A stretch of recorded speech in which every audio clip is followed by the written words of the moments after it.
Assalamualaikum warahmatullahi wabarakatuh.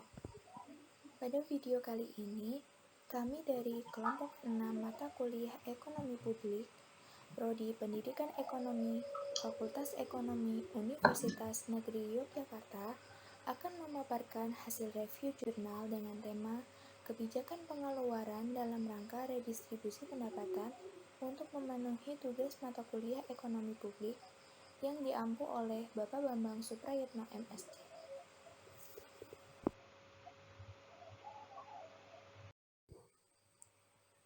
Kelompok kami beranggotakan yang pertama, Reni Ratnasari, kedua, Diah Widyaningrum, ketiga, Irza Nurul Oktaviani, dan yang keempat, Ginda Agusti. Selamat menyaksikan.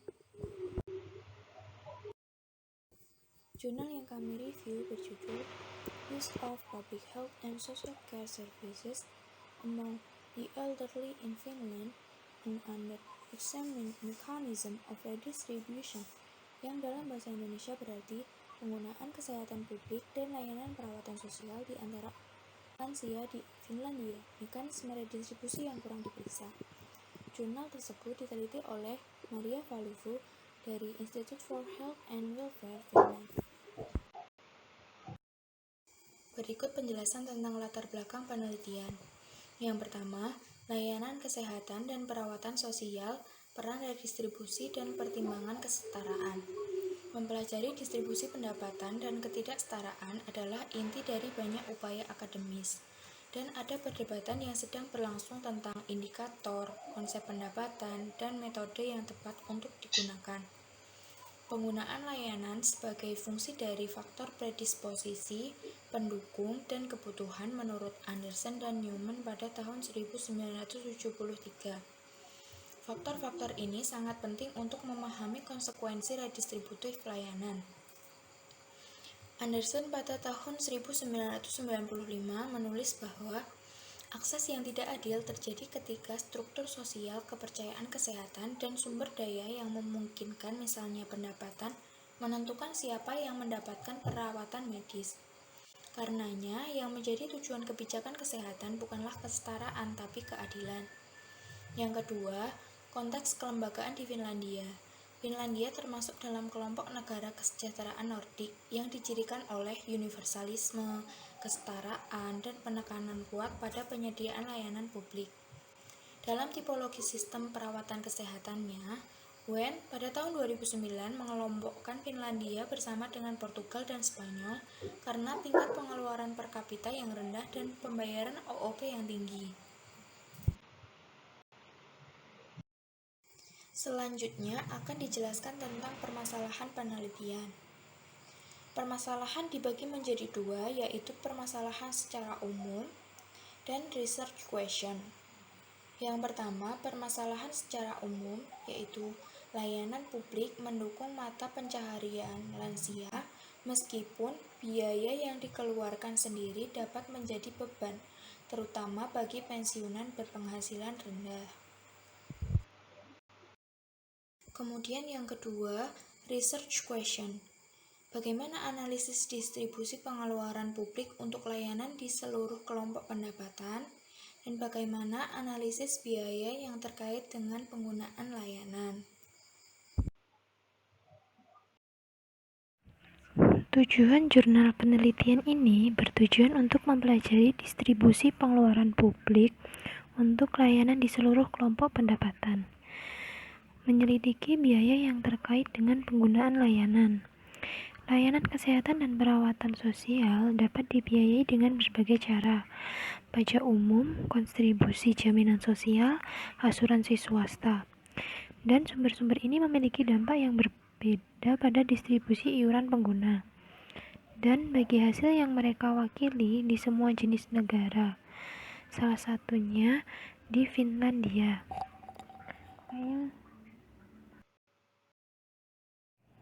Metode yang digunakan dalam penelitian ini adalah metode observasi. Observasi sendiri memiliki arti yaitu suatu aktivitas pengamatan terhadap sebuah objek secara langsung dan mendetail, guna untuk menemukan informasi mengenai objek tertentu. Lalu, Data yang digunakan dalam analisis ini yaitu didasarkan pada data register Finlandia dari 2015. Data tersebut menggabungkan informasi tentang kesehatan dan penggunaan perawatan sosial, penggunaan dan biaya pengobatan yang diganti, biaya perjalanan dan layanan perawatan kesehatan swasta, dan pendapatan dan latar belakang sosial ekonomi individu. Data mencakup total populasi Finlandia kecuali informasi yang diterima dari lembaga asuransi sosial yang mengacu pada sampel acak perwakilan 70% dari populasi. Studi populasi yang digunakan oleh penulis yaitu memasukkan semua individu yang berusia 65 tahun ke atas dalam penelitian ini, yang totalnya yaitu 1.123.169 observasi, yang mayoritas dari orang-orang tersebut adalah pensiunan. Pada gambar 2 dijelaskan bahwa rata-rata pendapatan disposable yang disetarakan, tunjangan dalam bentuk barang, pembayaran langsung, biaya penggunaan dan penggantian oleh kuintil pendapatan. Sebanyak 70% sampel digunakan untuk menghasilkan angka ini. Tunjangan dalam bentuk barang, penggantian oleh lembaga asuransi sosial, biaya penggunaan dan pembayaran langsung dialokasikan untuk penggunaan layanan saja, tidak untuk semua anggota rumah tangga.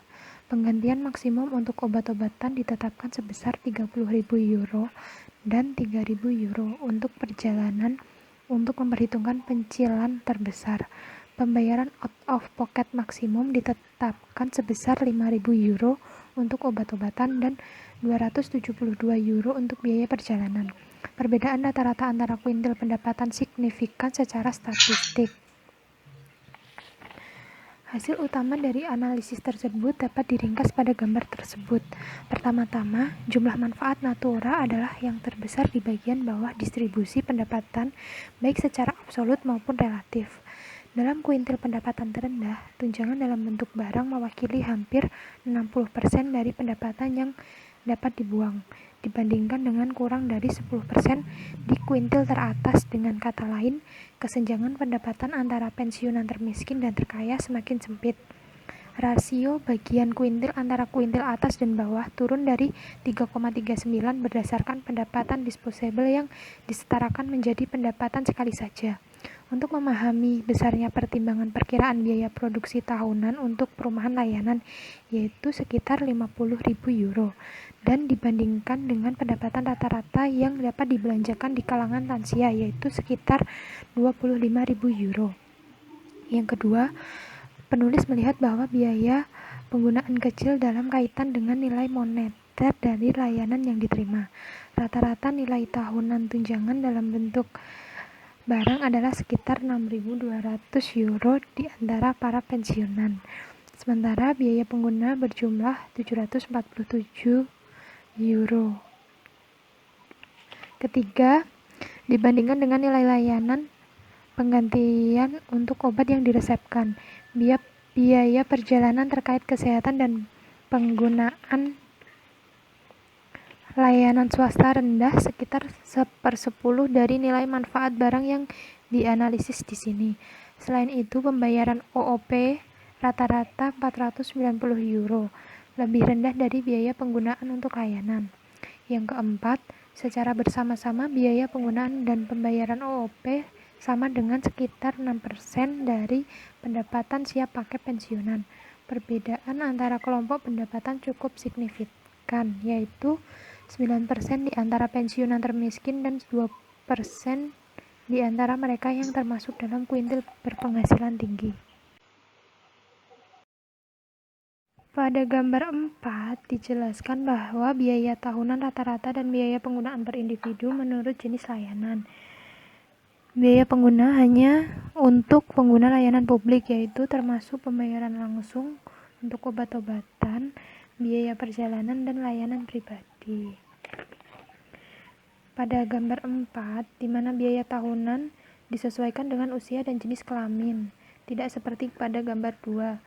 Sekarang dapat diamati bahwa perbedaan tertentu dalam distribusi biaya perawatan kesehatan dasar dan khusus didistribusikan secara merata di seluruh kuintil pendapatan. Sementara distribusi yang kuat untuk kaum miskin dapat diamati untuk perawatan di rumah dan perawatan sosial dan sebagian besar perawatan rawat inap. Perawatan lansia paling bermanfaat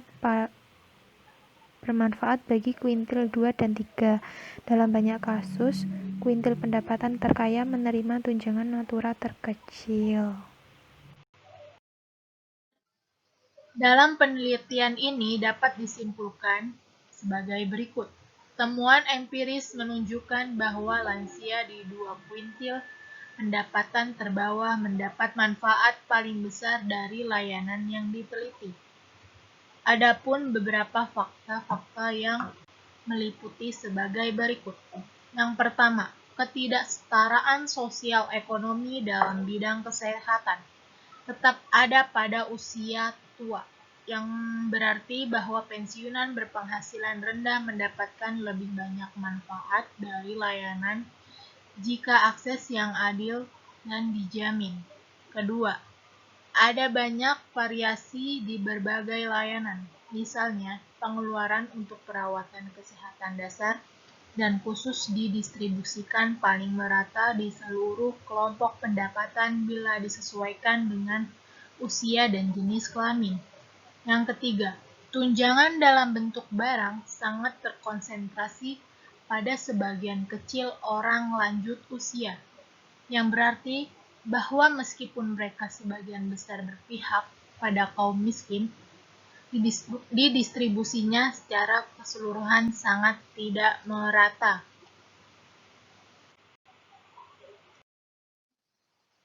Menurut penelitian sebelumnya, retribusi untuk membiayai layanan dapat dilihat dari kuintil terbawah mendapat manfaat paling besar dari layanan kesehatan dan perawatan sosial. Sebagai konsekuensinya, juga membayar lebih banyak biaya pengguna terkait dengan pendapatan yang dapat mereka keluarkan.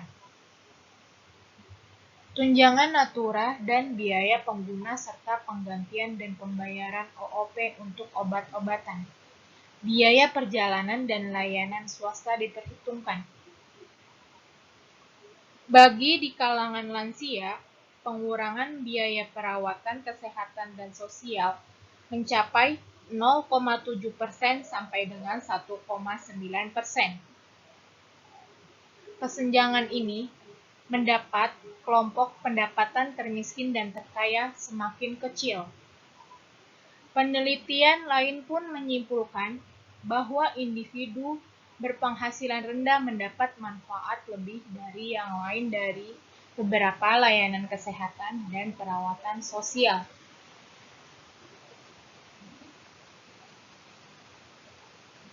Hasilnya cenderung menunjukkan ketidakadilan dalam penggunaan layanan.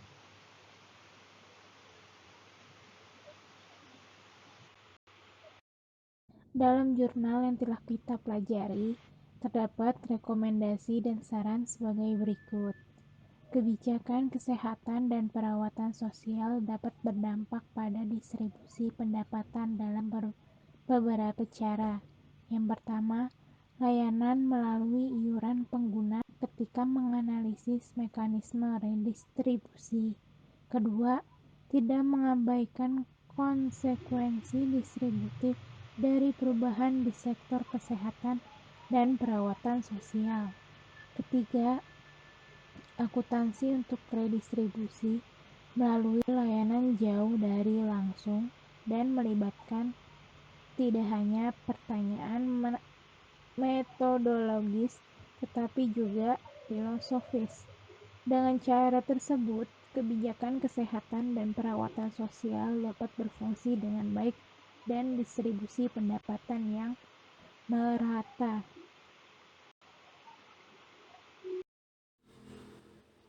Selanjutnya, kami di sini akan menjelaskan kritik mengenai jurnal yang telah kami analisis.